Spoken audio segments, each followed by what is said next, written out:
Hello students, welcome two hours academy channel. तो बच्चों, आज का हमारा टॉपिक है बेटा क्या, फ्री फॉल। लास्ट लेक्चर में हमने किसके बारे में डिस्कस किया था, मोशन अंडर द ग्रेविटी के बारे में डिस्कस किया था, जब हम किसी ऑब्जेक्ट को नीचे से ऊपर की तरफ फेंकते हैं। आज हमारे पास टॉपिक क्या है, जब किसी ऑब्जेक्ट को किसी टावर की हाइट से नीचे की तरफ गिराया जाए, यानी कि जब कोई ऑब्जेक्ट क्या करे, फ्री फॉल करे, उस टाइम पे हमें कैसे कैलकुलेशन करनी है वो हम देखेंगे। तो बेटा सबसे पहले बेटा हमें ध्यान में रखना है कि हमारे पास क्या है, एक टावर है। तो टावर के पास हमारे पास क्या गिवन होगी बेटा, टावर की हाइट गिवन होगी हमारे पास कितनी, h। अब किसी ऑब्जेक्ट को इस टावर से नीचे फ्री फॉल करवाया जाता है बेटा, तो हम सपोज कर लेते हैं इसको नीचे पहुंचने में टाइम कितना लगा, t। h हाइट इसको कवर करने में कितना टाइम लगा, t। तो हमें अच्छे से पता है बेटा, जब भी मोशन अंडर द ग्रेविटी होता है तो हमें एक्सेलरेशन की वैल्यू क्या लेनी होती है बेटा, -g। तो फ्री फॉल के अंदर भी बेटा ग्रेविटी ही एक्सेलरेशन करवा रही है, तो यहाँ पर भी हम क्या करेंगे बेटा, ग्रेविटी की वैल्यू -g पुट करेंगे, क्योंकि ग्रेविटी हमेशा कहाँ लगती है, डाउनवर्ड डायरेक्शन में लगती है। अब जब ऑब्जेक्ट को डाउनवर्ड डायरेक्शन में फ्री फॉल करवाया गया तो इसकी इनिशियल वेलोसिटी इस पॉइंट पे क्या थी बेटा, 0, क्योंकि यहाँ पे बॉल को क्या किया गया है, ड्रॉप किया गया है या फिर रिलीज किया गया है। तो इनिशियल वेलोसिटी यहाँ पर कितनी होगी, 0। और जब फाइनल पोजिशन पे पहुंचेगी तो यहाँ पर हमारे पास वेलोसिटी का ये हमें फाइंड आउट करनी है। तो इनिशियल पॉइंट पे वेलोसिटी हमारे पास 0 है, फाइनल की वेलोसिटी हमें निकालनी है, और हमें क्या निकालना है, पूछ कह सकते हैं टावर की हाइट। अब मोशन अंडर द ग्रेविटी या फिर equation of motion in concept में बेटा, जब भी हमें इक्वेशन यूज करने से पहले सबसे पहले किसकी जरूरत होती है बेटा, साइन कन्वेंशन की। तो जो डिस्प्लेसमेंट हो रही है वो किसके अलोंग हो रही है, हाइट ऑफ द टावर के अलोंग। और हाइट ऑफ द टावर की वैल्यू यहाँ पर क्या है बेटा, डाउनवर्ड डायरेक्शन में, क्योंकि बॉल ऊपर से नीचे आ रही है तो डिस्प्लेसमेंट की डायरेक्शन कहाँ है, नीचे की तरफ। तो डिस्प्लेसमेंट हमारे नीचे की तरफ है, तो एच की वैल्यू हम किसमें पुट करेंगे बेटा, नेगेटिव के अंदर पुट करेंगे। एक्सेलरेशन हमारे पास पहले से क्या है, -g, ठीक है। उसके बाद हमारे पास टाइम हम मान लेते हैं कितना लगा इसको नीचे आने में, t लगा बेटा। टाइम हमारे पास कितना लगा, t, और इनिशियल वेलोसिटी हमारे पास गिवन थी कितनी, 0। तो इक्वेशन ऑफ मोशन का यूज करेंगे हम क्या, s = ut माइनस में एक्सेलरेशन की जगह क्या रख देंगे, g रख देंगे, तो हाफ gt²। तो हमारे पास डिस्प्लेसमेंट कितनी बेटा, -h, इनिशियल वेलोसिटी 0 है, तो ये क्या हो गया बेटा, 0 हो गया, -हाफ gt²। माइनस से माइनस क्या हो गया बेटा, कैंसिल हो गया। तो हमारे पास कितनी आ गई बेटा, जो डिस्प्लेसमेंट हुई है हाइट ऑफ द टावर के अलोंग कितनी हुई है, हाफ gt²। तो अगर हमें क्वेश्चन में टाइम गिवन है तो हम टावर की हाइट निकाल सकते हैं, डिस्प्लेसमेंट निकाल सकते हैं, या फिर हमें टावर की हाइट गिवन है तो हम टाइम निकाल सकते हैं कि ऑब्जेक्ट को ऊपर से नीचे आने में कितना टाइम लगा। नेक्स्ट बेटा, अब हमें क्या, इसकी वेलोसिटी फाइंड आउट करनी है, वी वेलोसिटी फाइंड आउट करनी है। तब हम क्या करेंगे बेटा, तो देखो बेटा, इसके लिए हम क्या करेंगे, third equation of motion use कर लेंगे, v² = u² माइनस में 2gs। एक्सेलरेशन की जगह हमने क्या वैल्यू पुट कर दी, -g पुट कर दी। अब वही हमें v कैलकुलेट करना है, तो v² इनिशियल वेलोसिटी हमारे पास क्या थी बेटा, 0, 2, हमारे पास क्या बेटा, -2। डिस्प्लेसमेंट कौन करा रहा है, टावर की हाइट के लोग नेगेटिव डायरेक्शन में, तो -h रखेंगे, माइनस माइनस यहाँ पे क्या हो गया, प्लस हो गया। तो v की वैल्यू कितनी आएगी बेटा हमारे पास, √2gh। तो जब हमारा ऑब्जेक्ट ग्राउंड से टकराने वाला होगा तो उसकी फाइनल वेलोसिटी कितनी होगी बेटा हमारे पास, √2gh। तो ये हमारे पास क्या है बेटा, दो फार्मूले हैं फ्री फॉल के बेटा, जो आपको आगे चलकर क्वेश्चन के अंदर यूज, जिनकी हमें जरूरत पड़ेगी, तो इनको हम आगे देखते हैं। तो इसी बेस्ट बेटा हम क्या देखते हैं, क्वेश्चन देखते हैं। क्वेश्चन क्या है हमारे पास, एक बॉडी है जो फॉलिंग कर रही है फ्रॉम द हाई मीनार, ट्रेवल 40 मीटर। तो कोई बॉडी है बेटा जो हाई मीनार से 40 मीटर ट्रेवल कर रही है, ओके। इसके बाद हमारे पास क्या है, in the last 2 second it falls to the ground of the मीनार इन मीटर कितना। तो कहता है कि हमसे ये पूछा कि जो बॉडी है, तो हमसे पूछा हाइट ऑफ द मीनार कितनी है, तो हमसे कहता है कि जो 40 मीटर जो डिस्टेंस कवर कर रहे हैं मीनार की, वो क्या कर रहा है लास्ट 2 सेकंड में।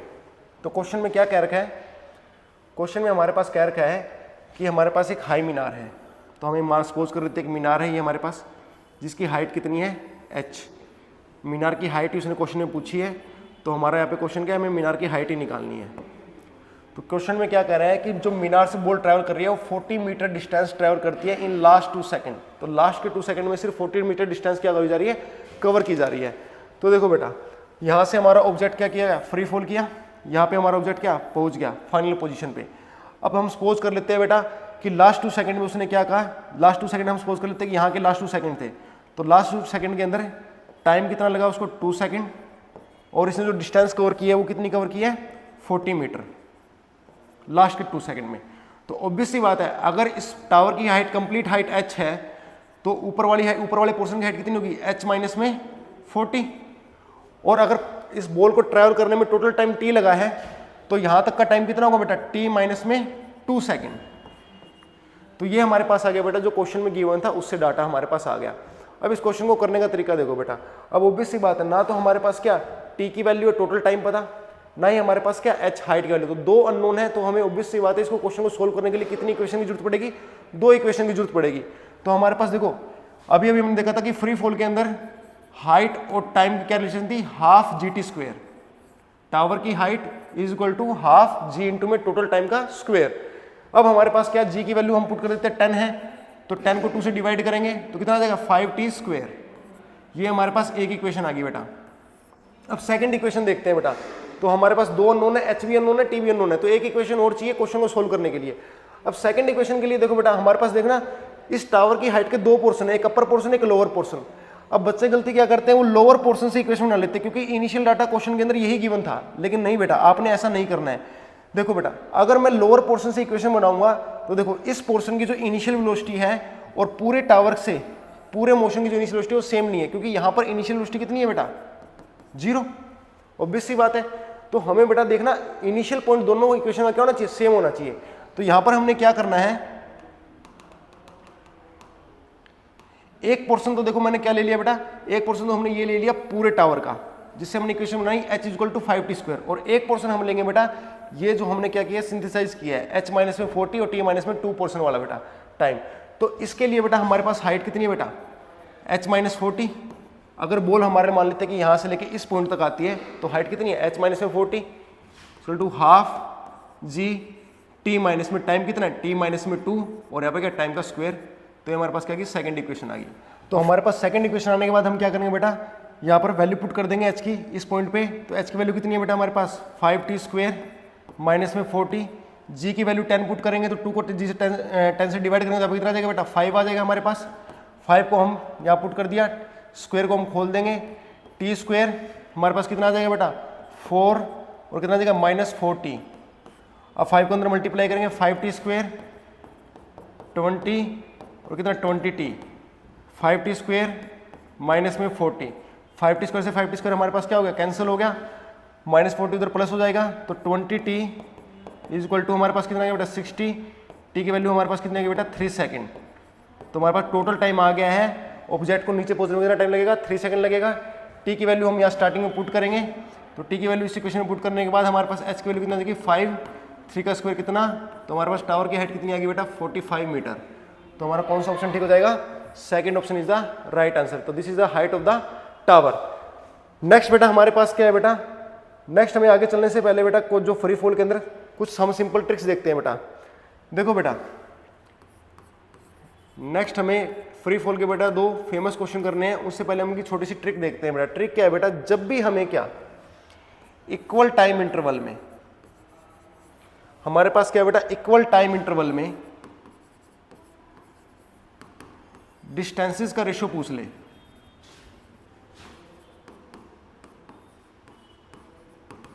जैसे हमें कह दे कि कोई जर्नी है, ठीक है ना, कोई ऑब्जेक्ट है, तो उसको पहले यहाँ तक पहुँचने में t टाइम लगा, फिर यहाँ पे पहुँचने में भी t टाइम लगा, फिर नेक्स्ट पॉइंट पे पहुँचने में t टाइम लगा। तो ये जो डिस्टेंस है d1, ये जो डिस्टेंस कवर किया d2, और ये जो डिस्टेंस कवर किया d3 एंड सो ऑन।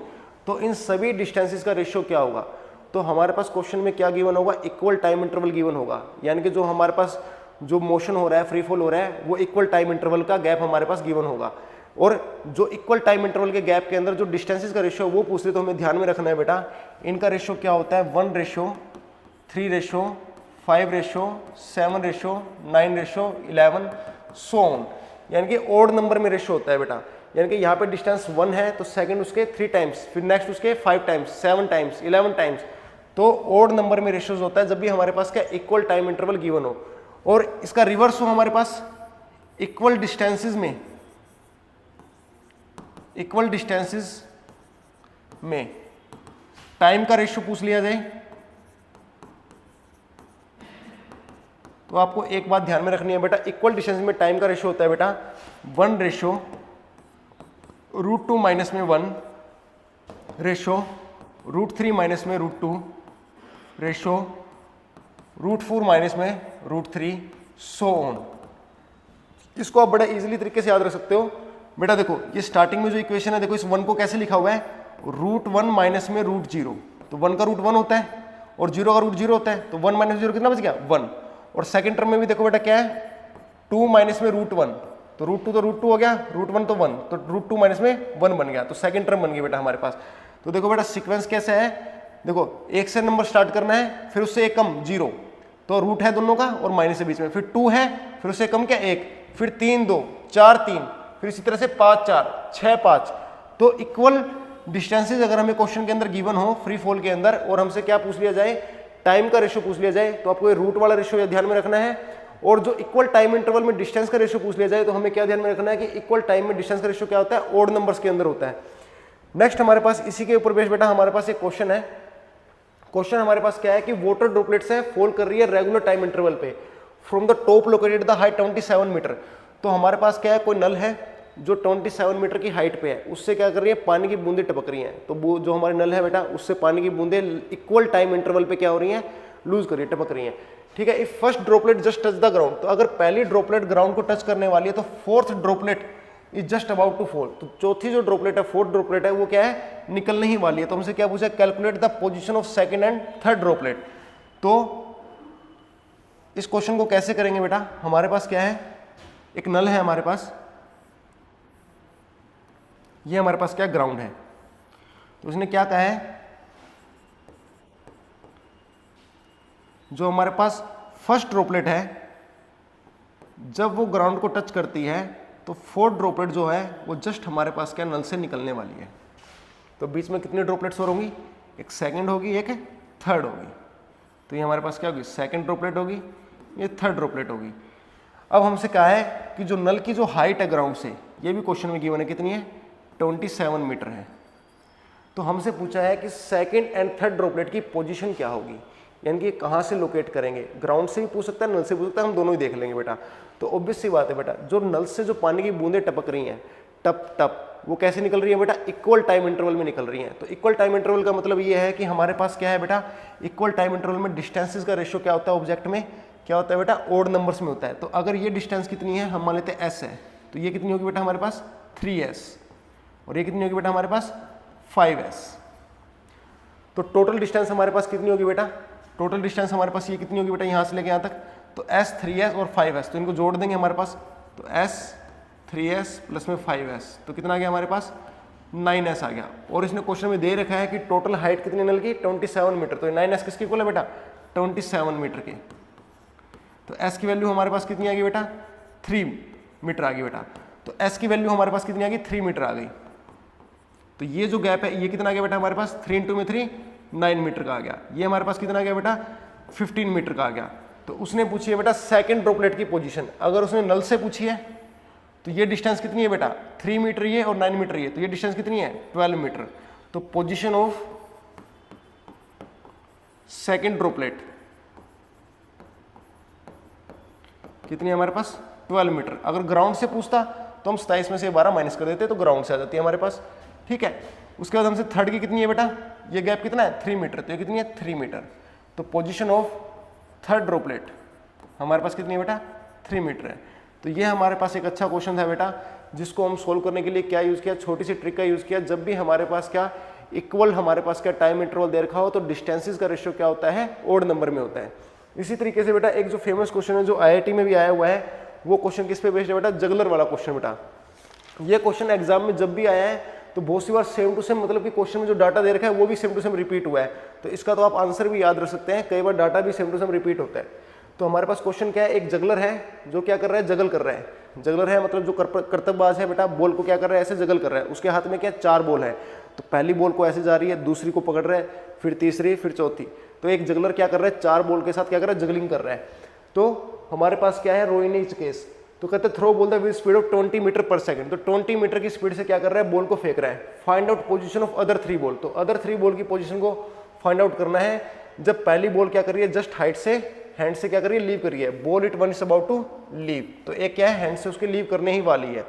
तो हमारे पास देखो बेटा स्टेप नंबर 1, उसने क्या कर बॉल को फेंकने की स्पीड कितनी है, 20 मीटर पर सेकेंड। स्टेप नंबर 2 क्या होना चाहिए बेटा हमारे पास, जो हमारे पास जब भी जगलिंग करते तो टाइम का फार्मूला क्या था, हमने देखा था बेटा मोशन द ग्रेविटी के अंदर हमने 2u बाई में जी, यानी कि जगलर क्या कर रहा है, बॉल को नीचे से ऊपर फेंक रहे हैं। तो नीचे से जब भी किसी चीज को ऊपर फेंकते तो टाइम का फार्मूला क्या निकाला था हमने, मोशन अंडर द ग्रेविटी के अंदर हमने 2u बाई में जी। तो टोटल टाइम हमारे पास कितना हो गया बेटा यहाँ पे एक बॉल को, यानी कि ये उसका अगर हैंड है, ये हम मान लेते हैं उसका हैंड है बेटा जगलर का, तो उसके हैंड से ये एक बॉल है, ये जा रही है, ये सेकंड बॉल है, ये थर्ड बॉल है, ये फोर्थ बॉल है। तो फर्स्ट सेकंड थर्ड फोर्थ, तो जब फर्स्ट बॉल है बेटा इसको यहाँ पर वापस आने में उसके हाथ में कितना टोटल टाइम लगेगा, 2u बाई में जी। तो हमारे पास देखना बेटा u की वैल्यू क्वेश्चन में गिवन है 20, g की वैल्यू कितनी 10, तो 40 बाई में 10 कितना गया बेटा 4 सेकेंड। अब देखो बेटा ये तो हमारे पास आ गया कि एक बॉल को एक चक्कर पूरा करने में टोटल टाइम कितना लगेगा, 4 सेकंड लगेगा। अब हमारा स्टेप 2 यहाँ पर होना चाहिए बेटा, टोटल टाइम निकालने के बाद स्टेप 2 ये है कि इन चारों बॉल के बीच में टाइम गैप कितना है। तो टाइम गैप निकालने का सिंपल सा तरीका है बेटा, तो जगलर के क्वेश्चन में बेटा यहाँ पे तो हमारे पास कितनी है 4 बॉल है, अगर 6 बॉल बोल देता, 8 बॉल बोल देता, 10 होती बॉल, तब हम टाइम गैप कैसे निकालते। तो टाइम गैप निकालने का सिंपल सा फॉर्मूला बेटा, जो हमने टोटल टाइम निकाला है स्टेप नंबर 1 में, इसको डिवाइड कर दो बेटा किससे, नंबर ऑफ बॉल से। तो टोटल टाइम कितना था हमारे पास 4 सेकंड, क्वेश्चन में कितनी बॉल गिवन है 4, तो 4 को 4 से कैंसिल किया तो टाइम गैप कितना आ गया बेटा हमारे पास 1 सेकंड। तो हर एक बॉल को कितना टाइम है, गैप कितना बेटा 1 सेकंड का। तो जब ये पहली बॉल सेकंड वाली बॉल की पोजीशन पहुंचती तो कितना लगता है इसको 1 सेकंड। जब ये बॉल हमारे पास यहाँ पहुंचेगी तो इसको कितना टाइम लगेगा 1 और 1, हर बॉल के बीच में क्या 1 सेकंड है, तो कितना लगेगा 2 सेकंड। और जब ये बॉल यहाँ पहुंचेगी फोर्थ बॉल की पोजीशन में तो कितना लगेगा बेटा इसको टाइम 3 सेकंड, क्योंकि हर एक बॉल के बीच में टाइम गैप कितना 1 सेकंड का, तो 1 2 3, तो टोटल में लगा 3 सेकंड। 4 सेकंड में ये वापस उसी जगह आ जाएगी जहाँ से ये चली थी बेटा। तो हमारे पास क्या आ गया बेटा, हर एक बॉल की को अलग अलग पोजीशन में पहुंचने में टाइम कितना लगा वो आ गया। अब हमारे पास टाइम आ गया है तो इसके बाद हम क्या कर सकते हैं बेटा, इक्वेशन ऑफ मोशन की मदद से क्या कर सकते हैं, क्वेश्चन को सोल्व कर सकते हैं। तो सबसे पहले बेटा इक्वेशन ऑफ मोशन का यूज करेंगे, हमारे पास क्या है, s equal to ut minus में हाफ gt स्क्वायर। तो ऑब्वियस सी बात है हमारे पास जो हमारे पास फर्स्ट बॉल है जिसकी हमने पोजीशन निकालनी है, यानी कि इसकी तो हमें पता ही है हाथ में जो फर्स्ट बॉल जिसकी हमने पोजीशन निकालनी है, स्पीड तो कितनी है u, उसके लिए टाइम कितना लगा 1 सेकंड, माइनस में हाफ g की वैल्यू 10, 10 को 2 से डिवाइड करेंगे कितना 5, और 1 का स्क्वायर करेंगे तो हमारे पास क्या 1 ही आएगा। तो इसको सोल्व कर दिया तो हमारे पास इतना आ गया बेटा 15 मीटर।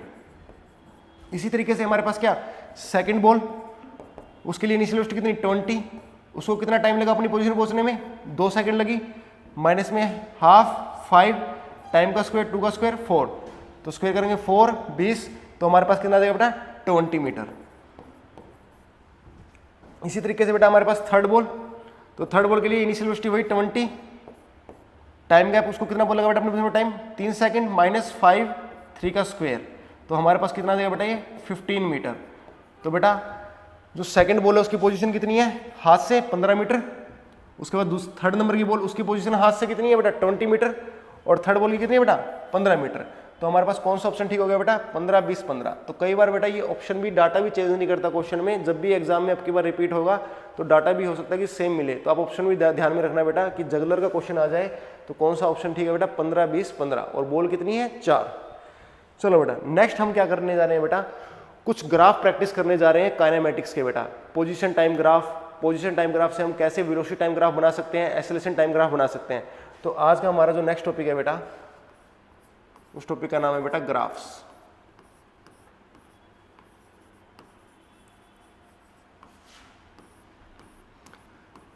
तो सबसे पहले बेटा हमारे पास क्या है बेटा, पोजीशन टाइम ग्राफ की बात करते हैं हम। तो पोजीशन टाइम ग्राफ की बात करें तो हमारे पास क्या है बेटा, एक पोजीशन टाइम ग्राफ गिवन है कुछ इस तरीके से। तो पोजीशन टाइम ग्राफ हमें कैसे गिवन है, पोजीशन टाइम ग्राफ की हमारे पास ये कर्व गिवन है। तो इस ग्राफ से हम वेलोसिटी टाइम ग्राफ कैसे बनाएं और हम एक्सेलरेशन टाइम ग्राफ कैसे बनाएं वो हमने सीखना है बेटा। और ये ग्राफ हमें क्या क्या बताता है, तो सबसे पहले तो हमें अच्छे से पता होना चाहिए बेटा कि जो पोजीशन टाइम ग्राफ है, इन पोजीशन टाइम ग्राफ जो स्लोप होता है बेटा वो किसको बताता है बेटा, वेलोसिटी को बताता है। पोजीशन टाइम ग्राफ का स्लोप किसके होता है, वेलोसिटी को बताता है। और पोजीशन टाइम ग्राफ के अंदर एरिया अंडर द कर्व हमारे लिए कोई काम का नहीं है। जो हमारा सिलेबस है उसके अकॉर्डिंग। तो बेटा हमारे पास पोजीशन टाइम ग्राफ में जो स्लोप बता रहा है वेलोसिटी को, तो इस ग्राफ का अगर हम क्या करें बेटा यहाँ पर स्लोप बनाएं, तो बेटा देखना, तो पहला स्लोप हमारे पास क्या है बेटा, देखना जो ग्राफ की वैल्यू वो कैसे आ रही है, कर्व ऐसे आ रही है, तो जो इस पॉइंट पे एक स्लोप बनेगा कहाँ, यहाँ, सेकंड स्लोप बनेगा हमारा इस पॉइंट पे, एंड थर्ड स्लोप बनेगा हमारा इस पॉइंट पे। तो हमारे पास यहाँ क्या है, 3 स्लोप है बेटा। अब जो ये स्लोप है बेटा इसकी डायरेक्शन का डाउनवर्ड है, या फिर इसका एंगल कैसा एंगल है बेटा, एंटी क्लॉकवाइज डायरेक्शन में ऑब्ट्यूज एंगल है, तो इसका स्लोप कैसा है बेटा, वेलोसिटी वैल्यू यहाँ पर क्या है, नेगेटिव है। सेकंड में हमारे पास क्या है, पैरेलल स्लोप है, जो टेंजेंट बना है बेटा वो क्या है, पैरेलल है, तो पे वेलोसिटी की वैल्यू क्या है बेटा, 0, क्योंकि यहाँ पे स्लोप क्या है, एंगल कितने डिग्री का, 0 डिग्री का, पैरेलल लाइन है तो एंगल 0 डिग्री का, तो स्लोप भी 0 हो गया हमारे पास। सेकंड हमारे पास बेटा देखना स्लोप का अपवर्ड डायरेक्शन में है, या फिर एंगल कैसा एंगल है, एक्यूट एंगल है, और एक्यूट एंगल होता है तो स्लोप कैसा होता है बेटा हमारे पास, पॉजिटिव होता है, तो पे वेलोसिटी क्या होगी बेटा, पॉजिटिव होगी बेटा। अब इस पोजीशन टाइम ग्राफ में हमें ये पता चल गया बेटा कि जो वेलोसिटी की वैल्यू है पहले नेगेटिव है, फिर 0 है और फिर पॉजिटिव है। अब वेलोसिटी की वैल्यू पहले नेगेटिव देन पॉजिटिव, इसका मतलब क्या हो रहा है बेटा, जर्नी के दौरान जो ऑब्जेक्ट है वो हमारा पहले सीधा गया, फिर उसने अपनी क्या करी, डायरेक्शन चेंज करी, क्योंकि वेलोसिटी का साइन चेंज हो रहा है, इसका मतलब यहाँ पर क्या हो रहा है बेटा, डायरेक्शन चेंज हो रही है मोशन की बेटा। तो दूसरी सबसे इंपॉर्टेंट बात बेटा, पोजीशन टाइम ग्राफ में एसेलेरेशन यहाँ पर क्या हो रही है, ऑल ओवर मोशन के लिए एसेलेरेशन यहाँ पर पॉजिटिव है या नेगेटिव है। तो ध्यान रखना बेटा, जब भी किसी पोजीशन टाइम ग्राफ का मुंह ऊपर की तरफ खुले, यानी कि जब भी हमारे पास क्या अपर पैराबोला हो, और ये जो बात मैं आपको बताने जा रहा हूं, ये बात सिर्फ यहीं पे पोजीशन टाइम ग्राफ में अप्लाई नहीं होती, ये बात हर जगह अप्लाई होती है, चाहे कोई भी ग्राफ का क्वेश्चन हो बेटा।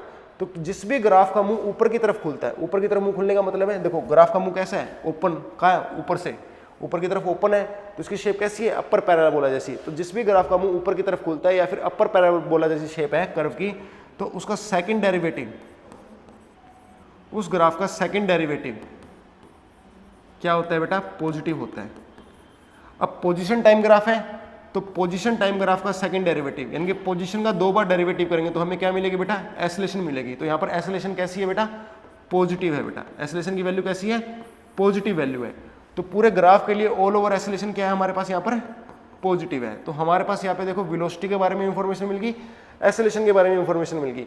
अब यहाँ से हम क्या कर सकते हैं, आगे हमारे वेलोसिटी टाइम ग्राफ और एसेलेरेशन टाइम ग्राफ बना सकते हैं। देखो तो सबसे पहले बेटा देखना हमारे पास क्या, वेलोसिटी टाइम ग्राफ की बात करता हूँ। तो वेलोसिटी टाइम ग्राफ देखो, तो वेलोसिटी की वैल्यू कैसे चेंज हो रही है, नेगेटिव टू 0 देन पॉजिटिव, ठीक है ना। तो नेगेटिव कैसे है बेटा, नीचे शुरू होगा, फिर यहाँ पे 0 हुई वैल्यू एंड देन पॉजिटिव, तो यहाँ पे वेलोसिटी हमारे पास क्या होगी, नेगेटिव, यहाँ पर हमारे पास क्या होगी 0, और फिर अपर पोर्शन में क्या गई, पॉजिटिव। तो ये हमारे क्या बन गया बेटा, इस ग्राफ का कन्वर्जन हो गया वीटी ग्राफ के अंदर। इसी तरीके से इसी ग्राफ को मुझे क्या करना हो, कन्वर्ट करना हो बेटा किसके अंदर, एसेलेरेशन टाइम ग्राफ के अंदर। तो एसेलेरेशन टाइम ग्राफ की वैल्यू देखो बेटा, एसेलेरेशन की वैल्यू क्या है बेटा, यहाँ पर पॉजिटिव है। तो एसेलेरेशन की जो कर्व है बेटा, एसेलेरेशन एक बात ध्यान में रखना बेटा, ऐसे ग्राफ्स के अंदर जो एसेलेरेशन होती है वो कैसी होती है बेटा, कांस्टेंट होती है बेटा, एसेलेरेशन की वैल्यू चेंज नहीं हो रही।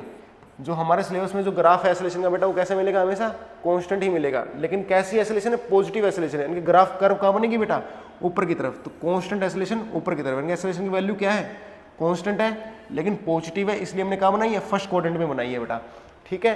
तो ये इस ग्राफ का कन्वर्जन होगा बेटा किसमें, एसेलेरेशन टाइम ग्राफ के अंदर। अब इस ग्राफ के अंदर हमें पता करना हो कि किस पोर्शन के अंदर हमारे पास क्या हो रही है, रिटार्डेशन हो रही है, और कहाँ पर क्या एसेलेरेशन हो रही है। पूरी जर्नी की नहीं, हमें जर्नी के हिस्सों के अंदर, पार्ट्स के अंदर, कि किस पॉइंट पर हमारे पास क्या एसेलेरेशन हो रही है और किस पॉइंट पर हमारे पास रिटार्डेशन हो रही है। तो देखो बेटा, हमने जब एसेलेरेशन का टॉपिक किया था तो वहां पर हमने पढ़ा था, अगर वेलोसिटी और एसेलेरेशन सेम साइन है, सेम साइन का मतलब या फिर तो दोनों क्या पॉजिटिव हो या फिर दोनों नेगेटिव हो, तब तो कैसा मोशन होता है, एक्सेलरेटेड मोशन होता है, एक्सेलरेटेड मोशन होता है। और अगर वेलोसिटी और एक्सेलरेशन पर हमारे पास क्या है बेटा, अपोजिट साइन है, ठीक है ना, एक पे पॉजिटिव है और एक पे नेगेटिव, यानी कि साइन मैच नहीं कर रही, तो कैसा मोशन होता है, रिटार्डेड मोशन होता है, रिटार्डेड मोशन होता है। और हमने पढ़ा है बेटा ये कहाँ पे, स्पीडिंग अप और स्पीडिंग डाउन के कंसेप्ट में, यानी कि सेम साइन होने का मतलब क्या है कि स्पीड अप हो रही है, यानी कि एक्सेलरेशन हो रही है, और अपोजिट साइन का मतलब ये है कि जिस डायरेक्शन में मोशन हो रहा है एक्सेलरेशन उसके अपोजिट डायरेक्शन में काम कर रही है, इसका मतलब स्पीड डाउन हो रही है, यानी कि रिटार्डेशन मोशन हो रहा है। अब हमारे पास देखना बेटा, पिछले कंसेप्ट में जो पोजीशन टाइम ग्राफ था उसकी कर्व कैसी थी, ऐसी थी। ये हमारे पास क्या था, पोजीशन टाइम ग्राफ था। तो जो यहाँ पे जो वेलोसिटी का स्लोप था ये क्या था बेटा, नेगेटिव। इस पॉइंट में वेलोसिटी का स्लोप 0 और फिर यहाँ पर क्या था बेटा, वेलोसिटी हमारे पास क्या, पॉजिटिव। और अपर पैराबोला था तो एक्सेलरेशन यहाँ पर क्या होगी बेटा, पॉजिटिव होगी। तो आप देखना बेटा फर्स्ट पार्ट के अंदर, इस पार्ट के अंदर देखना बेटा, यहाँ वेलोसिटी पे कैसा साइन है, नेगेटिव साइन है, नेगेटिव साइन है और एक्सेलरेशन क्या, पॉजिटिव, यानी कि अपोजिट साइन हो गए। तो ये कैसा मोशन हो गया बेटा, रिटार्डेशन मोशन। मोशन का ये हिस्सा क्या किसको शो कर रहा है, रिटार्डेशन को। इस हिस्से के अंदर हमारे पास क्या, वेलोसिटी 0 है, वेलोसिटी 0 है तो एक्सेलरेशन भी क्या होगी, 0 होगी। अब थर्ड पार्ट में देखो बेटा, एक्सेलरेशन वेलोसिटी हमारे पास पॉजिटिव है और एक्सेलरेशन भी हमारे पास क्या, पॉजिटिव है, तो दोनों पे सेम साइन है, तो ये कैसा मोशन है, एक्सेलरेटेड मोशन है। तो हम इन क्वेश्चन को देख के ये भी बता सकते हैं, साइन को देख के, कि कब रिटार्डेशन हो रही है और मोशन के दौरान कब एक्सेलरेशन हो रही है बेटा, ठीक है ना। तो अगर एक्सेलरेशन और वेलोसिटी का साइन मैच करे तो वहां पर एक्सेलरेटेड मोशन है, और अपोजिट साइन है तो वहां पर क्या है, रिटार्डेड मोशन है। नेक्स्ट हम देखते हैं इसी तरीके का एक ग्राफ और, सेकंड ग्राफ बेटा हमारे पास पोजीशन टाइम का। अगर हमारे पास पोजीशन टाइम ग्राफ की कर्व कुछ इस तरीके से गिवन हो, ये हमारे पास क्या पोजीशन टाइम ग्राफ है, और हम अच्छे से जान चुके हैं पोजीशन टाइम ग्राफ में स्लोप हमारे पास क्या उसको बताता है, वेलोसिटी को बताता है। तो अब इस ग्राफ के अंदर हम देखें बेटा, तो यहाँ पर हम स्लोप बनाएं तो देखना बेटा हमारे पास इस पोर्शन के लिए स्लोप कहाँ बनेगा, ऊपर की तरफ। फिर ये वही फिर से हमारे पास कैसी लाइन आ गई बेटा, पैरेलल लाइन आ गई। फिर स्लोप हमारा कहाँ बनेगा, नीचे की तरफ। अब यहाँ हम देखें बेटा, तो जो हमारे पास वेलोसिटी है बेटा, देखना ऊपर की तरफ जा रहे हैं, तो ग्राफ ऊपर की तरफ जा रहा है, तो बेटा टेंजेंट हमारा ऊपर की तरफ, वेलोसिटी क्या है बेटा, पॉजिटिव। फिर पैरेलल लाइन तो वेलोसिटी क्या, 0। फिर डाउनवर्ड डायरेक्शन में तो स्लोप यहाँ पर क्या होगा, नेगेटिव, यानी कि वेलोसिटी भी क्या होगी, नेगेटिव होगी। अब मैं बता चुका हूँ जिस तरीके से तुम्हें अपर पैराबोला था तो सेकंड डेरिवेटिव क्या था बेटा, हमारे पास पॉजिटिव था। अब यहाँ पर ये क्या है बेटा, डाउनवर्ड पैराबोला है। डाउनवर्ड पैराबोला बेटा मतलब जिस भी ग्राफ का मुंह क्या नीचे की तरफ खुले, ठीक है ना। तो बेटा जिस भी ग्राफ का मुंह अगर नीचे की तरफ खुल रहा है, यानी कि ओपन कहाँ से, डाउनवर्ड डायरेक्शन की तरफ ओपन है बेटा, तो जिस भी ग्राफ का मुंह नीचे की तरफ खुल रहा है, डाउनवर्ड पैराबोला है, तो बेटा उसका सेकंड डेरिवेटिव क्या होता है उस ग्राफ के अंदर, उस ग्राफ का सेकंड डेरिवेटिव क्या होता है बेटा, नेगेटिव होता है। और यहाँ पे पोजीशन टाइम ग्राफ है, तो पोजीशन टाइम का सेकंड डेरिवेटिव करेंगे जो किसको बताएगा, एक्सेलरेशन को। तो एक्सेलरेशन यहाँ पर क्या है, ऑल ओवर नेगेटिव है, ठीक है ना। तो यहाँ पर एक्सेलरेशन क्या होगी बेटा, नेगेटिव कांस्टेंट होगी बेटा, ठीक है ना। यूनिफॉर्म एक्सेलरेटेड मोशन है इसलिए कांस्टेंट है बेटा, एक्सेलरेशन की मैग्नीट्यूड कांस्टेंट है, उसकी डायरेक्शन नेगेटिव है। अब वही हमने क्या करना है बेटा, फिर से हमने चेक करना है, इसका वीटी ग्राफ कन्वर्जन करना है। तो इसका वीटी ग्राफ कन्वर्जन करेंगे तो सबसे पहले हम क्या करेंगे, वीटी ग्राफ बनाएंगे, वेलोसिटी टाइम ग्राफ। तो आप देख रहे हो बेटा पहले क्या हो रहा है बेटा, वेलोसिटी डायरेक्शन क्या है, पॉजिटिव, फिर 0, फिर नेगेटिव, यानी कि वेलोसिटी की डायरेक्शन क्या हो रही है, यहाँ पे अलग अलग साइन में तो डायरेक्शन चेंज हो रही है। तो लेकिन ग्राफ कहाँ रहा है, पॉजिटिव से नेगेटिव की तरफ। तो पॉजिटिव देन 0 देन नेगेटिव। तो ये पोर्शन किसको बता रहा है, वेलोसिटी की पॉजिटिव वैल्यू को, ये वेलोसिटी की 0 वैल्यू को, और ये हमारे पास क्या, नेगेटिव वैल्यू को। इसी ग्राफ का एक्सेलरेशन टाइम ग्राफ हम देखें तो एक्सेलरेशन टाइम ग्राफ के अंदर हमारे पास क्या है बेटा, अब एक्सेलरेशन टाइम ग्राफ क्या है, नेगेटिव है, नेगेटिव कांस्टेंट है, तो कहाँ बनेगा बेटा, नीचे की तरफ, यानी कि फोर्थ क्वाड्रेंट में बनेगा हमारे पास। तो ये किसको बता रहा है, कांस्टेंट नेगेटिव एक्सेलरेशन को बता रहा है बेटा ये ग्राफ। तो ये हमारे पास क्या हो गया, कन्वर्जन हो गया पोजीशन टाइम ग्राफ का।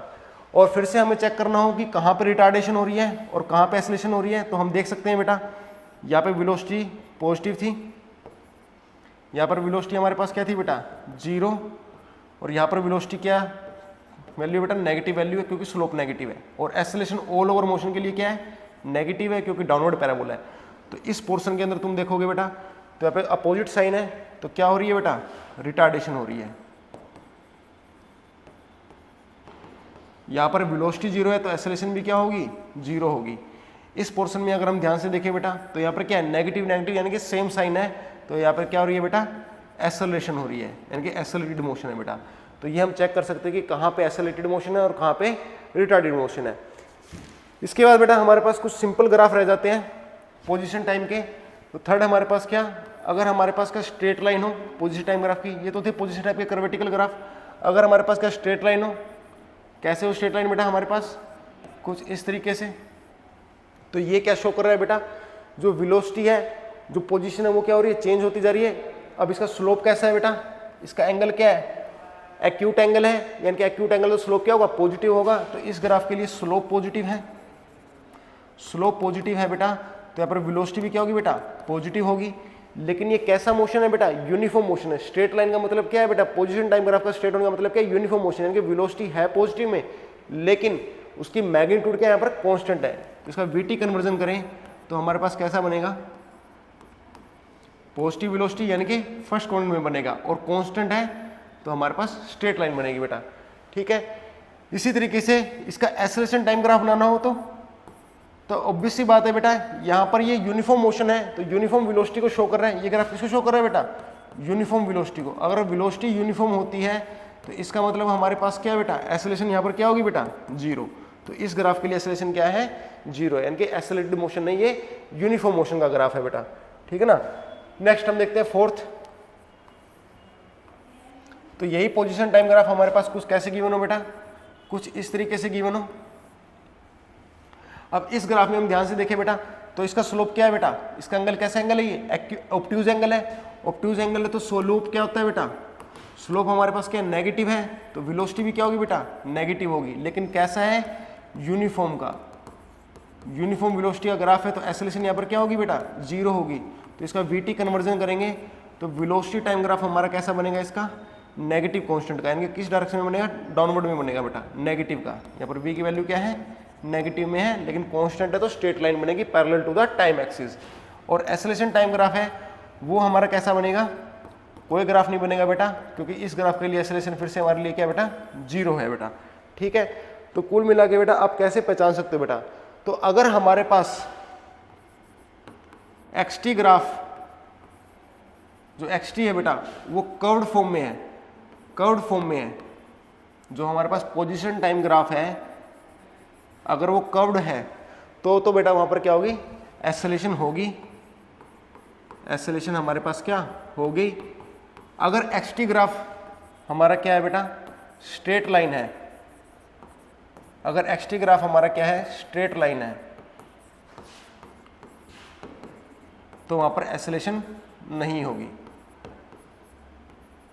एक्सेलरेशन नहीं होगी। इसका मतलब ये है बेटा कि जो हमारे पास कर्व्ड ग्राफ होते हैं पोजीशन टाइम के, वही क्या होते हैं, एक्सेलरेटेड मोशन के ग्राफ होते हैं। और कैसी एक्सेलरेशन होती है बेटा, यूनिफॉर्म एक्सेलरेशन होती है।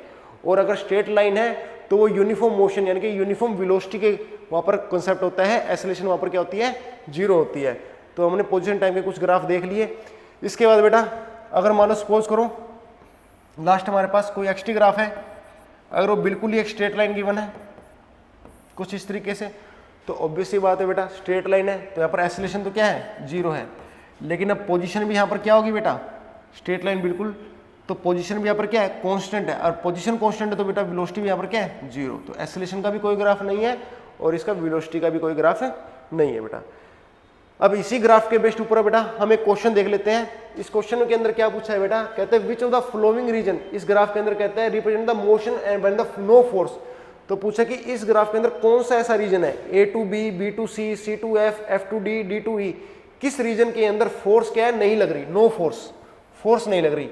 तो देखो बेटा हमारे पास क्या है यहाँ पर 1 2 3 4 5 रीजन है बेटा।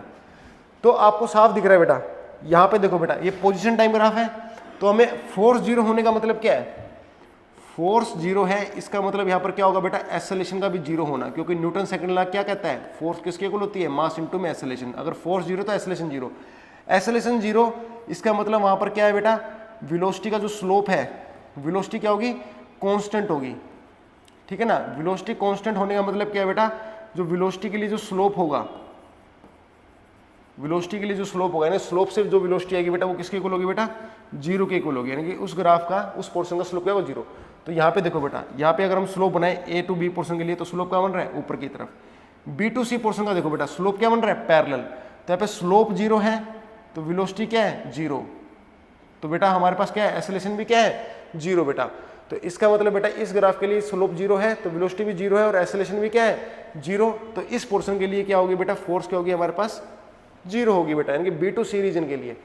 लेकिन इस क्वेश्चन के अंदर हम कुछ और पोर्शन में देख लेते हैं, अगर बाय चांस वो ऐसे पूछ लेता है कि रिटार्डेशन कब हो रही है, एक्सेलरेशन किस रीजन में हो रही है, वो हमें बताना पड़ जाए। तो बेटा तुम देखो यहाँ पे स्लोप पॉजिटिव है तो वेलोसिटी क्या होगी हमारे पास, पॉजिटिव। इस पोर्शन में भी स्लोप क्या पॉजिटिव तो वेलोसिटी हमारे पास पॉजिटिव। यहाँ पर भी स्लोप पॉजिटिव ही बनेगा, तो वेलोसिटी भी हमारे पास पॉजिटिव, इसका भी स्लोप ऊपर की तरफ ही है, तो वेलोसिटी क्या होगी, पॉजिटिव होगी। अब हमें एक्सेलरेटेड मोशन हो रहा है या रिटार्डेड मोशन हो रहा है, इसके लिए क्या देखना पड़ेगा, एक्सेलरेशन का साइन भी चेक करना पड़ेगा, क्योंकि अगर साइन मैच करेगा वेलोसिटी और एक्सेलरेशन का तो एक्सेलरेटेड मोशन है, नहीं करेगा तो रिटार्डेड मोशन है। तो एक्सेलरेशन के लिए हम क्या देखो बेटा, ए टू बी पोर्शन को देखो बेटा, हमारे पास ए टू बी, अगर मैं इस कर्व को ध्यान से देखूं ए टू बी, तो इसकी जो ये कर्व है कहाँ खुल रहा है, इसका मुंह ए टू बी पोर्शन का कहाँ खुल रहा है, नीचे की तरफ। नीचे की तरफ मतलब डाउनवर्ड पैराबोला, डाउनवर्ड पैराबोला मतलब एक्सेलरेशन क्या होगी बेटा, यहाँ पर नेगेटिव होगी, यहाँ पर तो एक्सेलरेशन ही क्या हो जाएगी बेटा, जीरो हो जाएगी। अब इस पोर्शन को देखो बेटा, इस कर्व को, ये कर्व, इसका मुंह कहाँ खुल रहा है बेटा, ऊपर की तरफ, तो हमारे पास क्या हो गया बेटा, यहाँ पर एक्सेलरेशन क्या हो जाएगी हमारे पास, पॉजिटिव। इसका मुंह देखना बेटा, फिर से ये जो छोटी हल्की सी कर्व है, इसको अगर मैं पूरा ऐसे गोलाई में लूँ F2D पोर्शन का, तो इसकी भी मुंह का नीचे की तरफ, तो यहाँ पर एक्सेलरेशन क्या होगी बेटा, नेगेटिव। फिर हमारे पास ये वाला जो पोर्शन है, इस कर्व को मैं भी देखूँ D2E को, तो इसका भी मुंह कहाँ खुल रहा है बेटा, ऊपर की तरफ, तो इसके लिए भी एक्सेलरेशन हमारे पास क्या होगी बेटा, नेगेटिव, पॉजिटिव हो जाएगी, ऊपर की तरफ खुल रहा है तो। अब आप देखो बेटा, वेलोसिटी और एक्सेलरेशन का साइन क्या है, अपोजिट साइन है, तो कैसा मोशन है, रिटार्डेड मोशन है, तो यहाँ पर क्या हो रही है, रिटार्डेशन। यहाँ पे तो एक्सेलरेशन ही जीरो है, तो कोई मोशन नहीं है। इस पोर्शन में देखो बेटा सेम साइन है, तो कैसा मोशन है, एक्सेलरेटेड मोशन है। यहाँ पर नेगेटिव, यहाँ पर क्या पॉजिटिव, तो कैसा मोशन है, रिटार्डेड मोशन है। और यहाँ पर भी पॉजिटिव, यहाँ पर भी पॉजिटिव, वेलोसिटी दोनों, तो कैसा मोशन है, एक्सेलरेटेड मोशन है। तो अगर हमसे पूछा जाए रिटार्डेशन किस किस रीजन में हो रही है, तो ए टू बी रिटार्डेशन हो रही है और एफ टू डी क्या हो रही है, रिटार्डेशन हो रही है। अगर पूछा जाए एक्सेलरेटेड किस किस रीजन में हो रही है, तो सी टू एफ एक्सेलरेटेड हो रही है और डी टू हमारे पास कर रही है, एक्सेलरेशन हो रही है बेटा। तो ये बेटा आज का हमारा कंसेप्ट था बेटा ग्राफ्स के बारे में, काइनेमेटिक्स के ग्राफ थे और हमने मोशन अंडर द ग्रेविटी के अंदर फ्री फॉल को देखा। तो आज के लेक्चर में इतना ही, थैंक यू वेरी मच।